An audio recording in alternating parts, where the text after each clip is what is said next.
Assalamualaikum warahmatullahi wabarakatuh.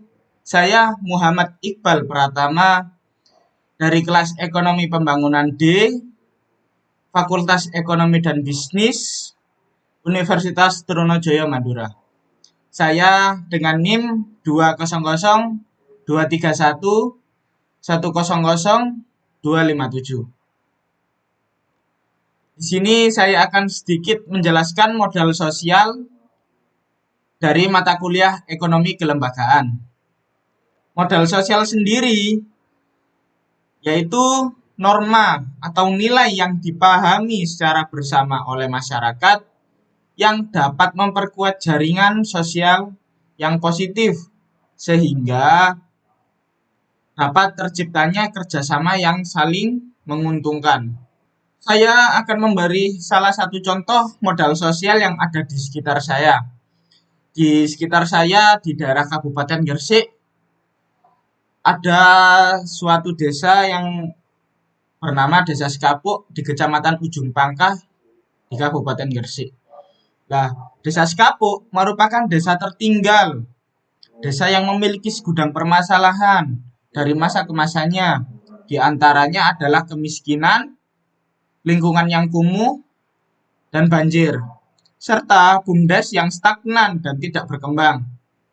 Namun, pada awal tahun 2018, pemerintah desa berkomitmen untuk melakukan upaya perbaikan yang diwujudkan melalui peningkatan kinerja BUMDes, pembangunan dan perbaikan infrastruktur desa, serta pembinaan dan pemberdayaan ekonomi masyarakat.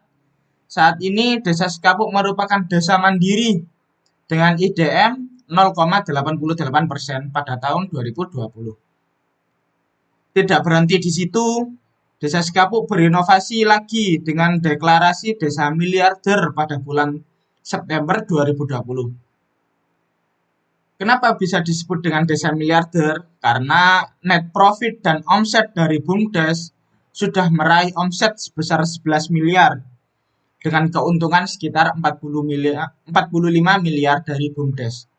Dari nilai itu, BUMDes sebagai lembaga ekonomi desa mampu menyumbangkan pendapatan asli desa lebih dari 2 miliar, di mana nilainya lebih tinggi daripada dana desa yang berasal dari pemerintah pusat. Desa Sekapuk, Kecamatan Ujung Pangkah, Kabupaten Gresik di Jawa Timur, mampu meningkatkan ekonomi desanya dengan menyulap bekas galian kapur menjadi kawasan wisata. Investornya warga desa sendiri. Dari usaha wisata itu, pemasukan desa pelan-pelan meningkat. Ini gambaran di maps, yaitu Desa Sekapuk, Kecamatan Ujung Pangkah, Kabupaten Gresik. Nah, di sini wilayah bekas galian kapur dan dapat dijadikan wisata-wisata oleh pemerintah Desa Sekapuk sendiri. Pada tahun 2018, pendapatan asli desa Sekapuk kisaran 575,7 juta. Kemudian naik pada 2019 menjadi 929 juta. Hingga Oktober 2020 mencapai 1,4 miliar. Pades itu menyumbang 68% keuangan desa. Selebihnya dan dana bagi hasil pajak 3%, alokasi dana desa 7%, dan dana desa sebesar 22%. Tak ada yang ingin mengira pendapatan asli Desa Sekapuk ini di Kabupaten Gresik bakal sebanyak itu. Dulu desa itu dikenal kumuh, langganan banjir dan tiap tahun dipandang sebelah mata. Menurut Kepala Desa Sekapuk Abdul Halim, butuh waktu setahun untuk proses pembangunan desa wisata ini menjadi seperti sekarang. Desa bergerak mandiri tanpa bantuan pemerintah maupun bantuan dana corporate social responsibility. Kemajuan Desa Sekapuk ini lepas dari peran pemerintah desa dan warganya mengembangkan lokasi wisata Solo Tigo Giri yang bisa disebut dengan Desa Setigi.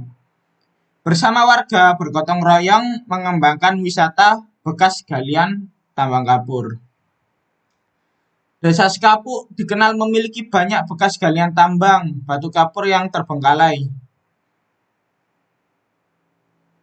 Kemudian bekas-bekas tambang itu dikelola menjadi wahana destinasi wisata menarik dengan cara patungan antara warga dan pemerintah desa. Konsep wisata Setigi menjual nuansa alam karena memang banyak tebing-tebing sisa-sisa galian tambang agar lebih menarik.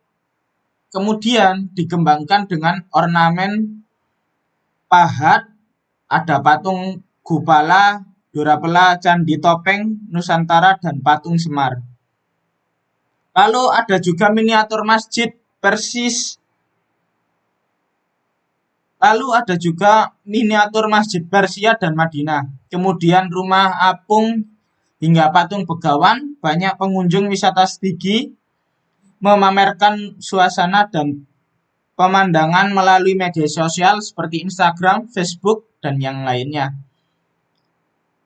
Terbaru bakal ada wahana kolam renang Banyu Gentong yang akan menyajikan 3 warna air.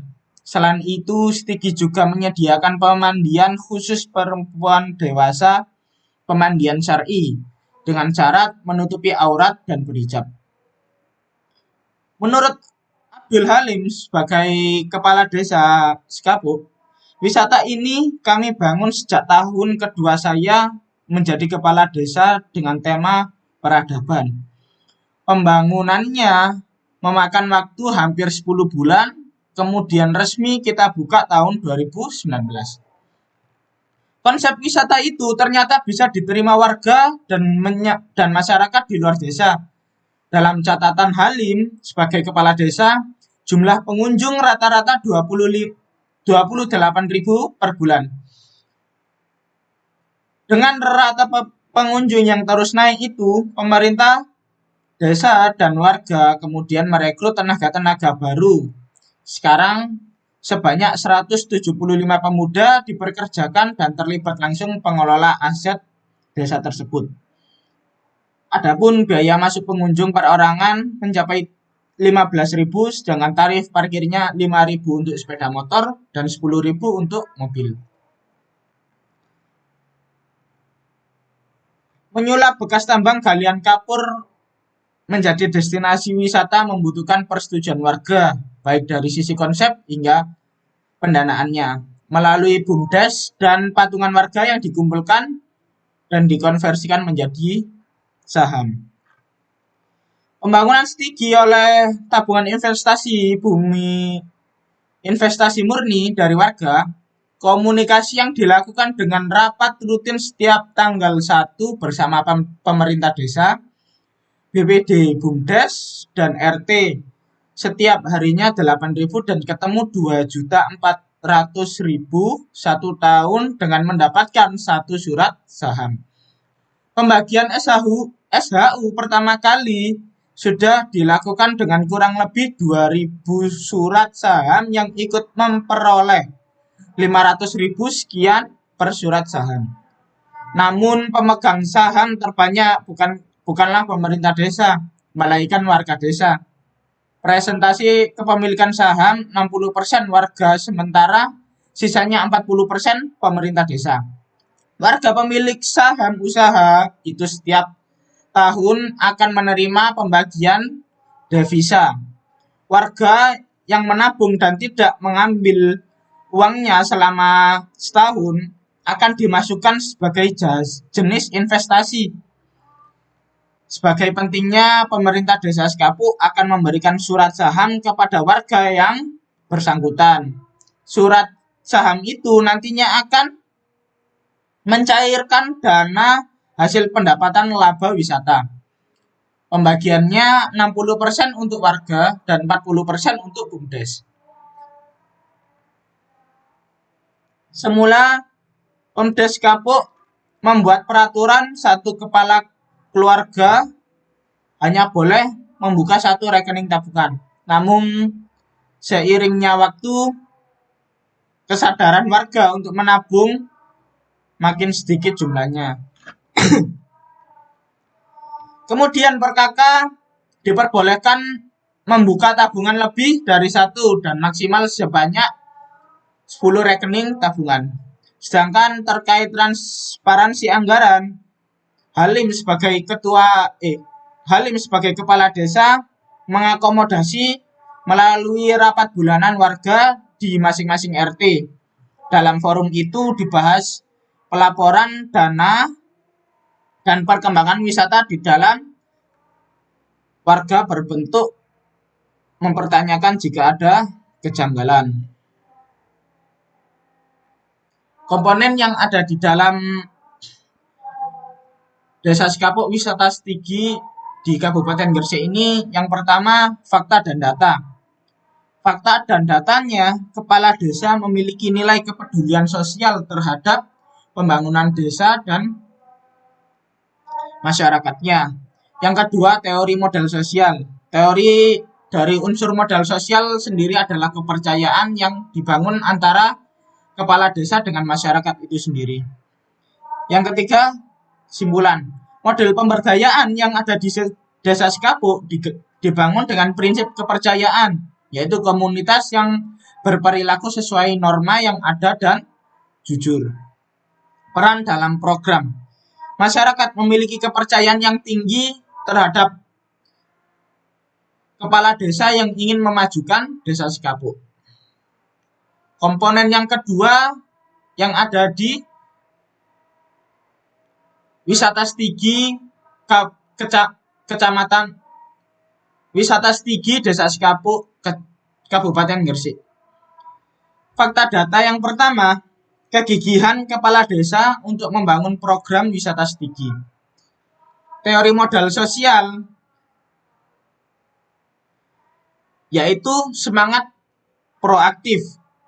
Kesimpulan, pemberdayaan masyarakat di Desa Sekapuk digerakkan oleh semangat proaktif, yaitu keinginan untuk memajukan Desa Sekapuk menjadi desa mandiri dan desa wisata di Kabupaten Gresik.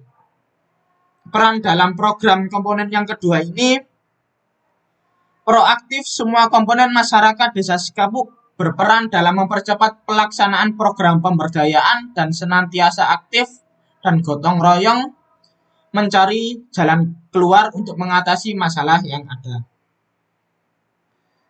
Sedikit contoh modal sosial dari saya, bila ada kurang lebihnya mohon maaf. Saya tutup, sekian dan terima kasih. Wassalamualaikum warahmatullahi wabarakatuh.